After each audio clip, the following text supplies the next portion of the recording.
De acordo com as agências internacionais, inclusive falando agora um pouco mais sobre a visita do presidente Lula à Europa, né? Lula que está em Portugal especificamente. A gente tem aqui informações que durante as falas do presidente Luiz Inácio Lula da Silva, que estava participando ali da comemoração do aniversário da Revolução dos Cravos lá no Parlamento Europeu, uma data importante que simboliza a queda da ditadura portuguesa que aconteceu em 1974, Lula foi interrompido ali por deputados da extrema-direita do país, lá de Portugal. Inclusive, Lula já sofreu alguns protestos em Portugal desde que chegou por lá e trouxe aqui, só para a gente complementar uma informação, disse assim: condenamos a violação da integridade territorial da Ucrânia. Acreditamos em uma ordem internacional fundada no respeito ao direito internacional e na preservação das soberanias nacionais. A guerra não pode seguir definitivamente. As crises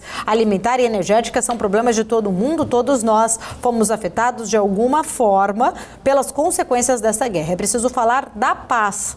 Para chegar a esse objetivo, é indispensável trilhar o caminho pelo diálogo e pela diplomacia, discursou então aí o presidente Lula, que teve que diminuir um pouco o tom, em relação ao que havia sido adotado anteriormente, depois da grande repercussão negativa que teve, ali depois que Lula trouxe críticas e colocou tanto Rússia e Ucrânia do mesmo lado. Inclusive, o chefe da diplomacia da União Europeia, o Joseph Borrell, ele desafiou o presidente Lula a visitar a Ucrânia para que então todos os esforços de paz sejam realmente críveis. Foi assim, então, que ele acabou trazendo esse desafio para Lula. Não adianta levantar a bandeira em relação ao esforço de paz, tem que ser crível. Então, venha visitar. Durante essa entrevista coletiva, Borrell afirmou que, para falar de paz com credibilidade e honestidade, é preciso conhecer o terreno de perto, saber quem é o agressor e quem é o agredido. De acordo com ele, o presidente brasileiro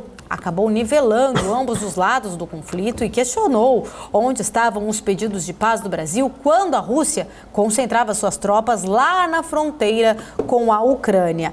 Lula diminuiu um pouco ali o tom em relação a isso, Felipe? Mas ainda assim a gente vê as comunidades internacionais com uma grande pressão em relação à postura adotada do presidente brasileiro. Ele disse que não voltou atrás, mas voltou atrás, depois de dar algumas declarações ali meio controversas em relação à guerra. Agora ele fala que só fala de paz.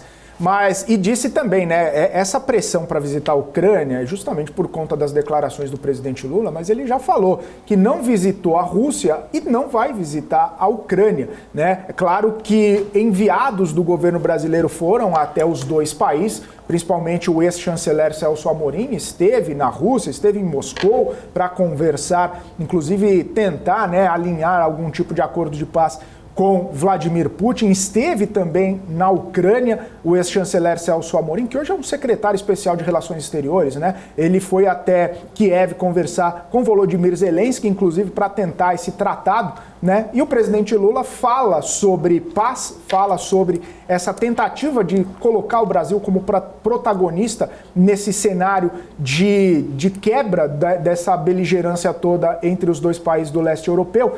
Ele falou sobre isso na China, falou sobre isso também em Portugal e na chegada a Madrid provavelmente vai falar sobre isso também, deve estar na expectativa para poder falar sobre isso. Então, mas recebemos o chanceler russo no Brasil, sim, vale lembrar também.